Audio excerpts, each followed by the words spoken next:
again. Come on. It's an opportunity to do what you love and just come out here and compete with other guys who have the same goal. It's the ultimate dream. Several men from across the Lehigh Valley had the opportunity Saturday to make their dream into a reality. Saturday is one of many open tryouts for the Lehigh Valley Steelhawks. The professional arena football team that plays at the PPL Center in downtown Allentown is gearing up for its 8th season. It's a great opportunity for guys like me who didn't, make it somewhere post-college or post-high school. The men who are here to try out are from the tri-state area and come from many different backgrounds. I sell facility service products, when you walk into a restaurant, you got traffic mats. I coach over at Freedom High School. Tevin Brandon works with the defense, cornerbacks, and safeties at Freedom High School.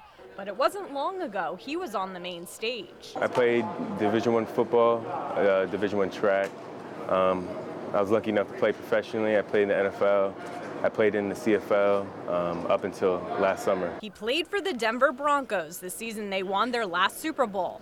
It was the experience of his life. Now, he wants the chance to play professionally again. I felt like, growing up, the football field was where I knew who I completely was. Jeremy Estromera says football made him into the man he is today, teaching him discipline and accountability. He says he played at Mansfield University and in a few All-Star games. After that, it just kind of faded away a little bit just because reality kind of set in. And not that, you give up on a dream, but it's just, there's other things that you have to do in the meantime. Now, both men and others who tried out for the 2018 roster are hoping they make the cut. I'm a local guy, so obviously this being a local team, I think it would be really cool for me to contribute to a place that I love and just adore so much. In Whitehall, Callie Desimone, 69 News.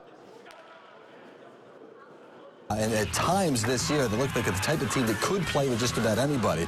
Early in this game, though, Pennsbury's Zach DeMarch is going to break a few tackles, and he's going to take it the distance. It's a 49-yard score for DeMarch on the quarterback keeper, and it is 6-0 Pennsbury. Council Rock looking to respond 3rd and long on the 46. Christian Jabbar to Andrew Vera. Terrific move. It goes down the far sideline, and Council Rock South, they get the extra point, whereas Pennsbury didn't.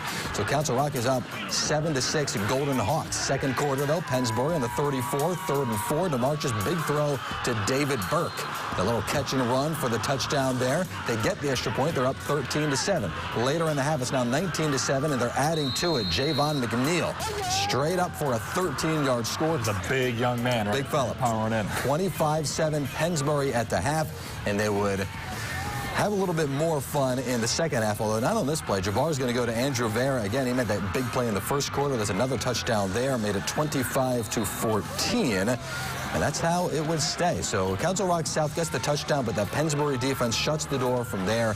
Pennsbury gets the win by 11.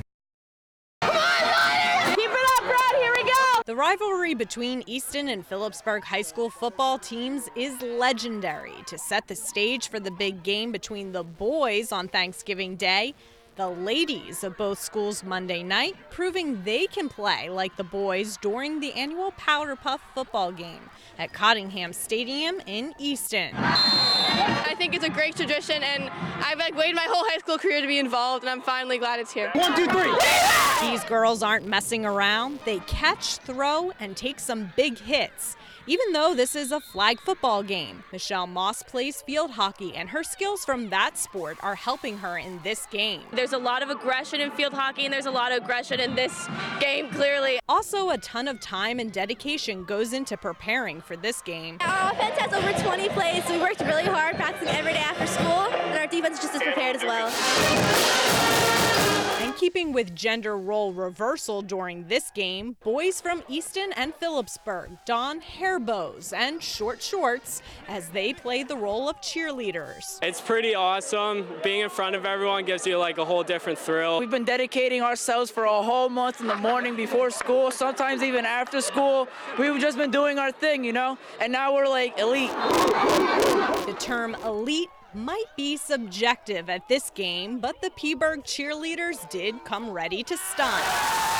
flying. They just toss me up and I'm in the air. I'm like, woo! Ultimately, by a score of 62-31, the Easton girls took home bragging rights. But when asked who will win on Thanksgiving, both teams seem pretty confident. Our boys are undefeated right now, 10-0, and we've been really underdogs for a lot of games, and we've proven everyone wrong. We're definitely going to win. I know we're going to win. So, yeah, I have faith in our team. In Easton, Callie Desimone, 69 News.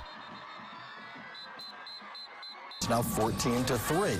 Fourth quarter, they're on the move. Clayton Lancaster to Ben Kenyon. Ben Kenyon, really nice run as he somehow sheds a million tackles. Finally brought down, but they're close for another field goal by Matthews from 39 yards. It's like mashing the old button in Madden in the old days. And that Matthews kid has a long field goal, too. 14-6. Less than a minute left in the game. Clayton Lancaster in for the touchdown. So it's 14-12. Final minute. It's all coming down to this. They need a 2-point conversion to tie and force overtime. Danny Fermato for the 2-point conversion. It's close, but the officials say he's short, and that's your ball game. 7-6 after one. Second quarter again, knocking on the door. Cantor going to go to the end zone to Shane Hartzell in the far corner. Weren't done in that first half. Cantor to Ryan Gardner, the deep 59-yard. He is all alone.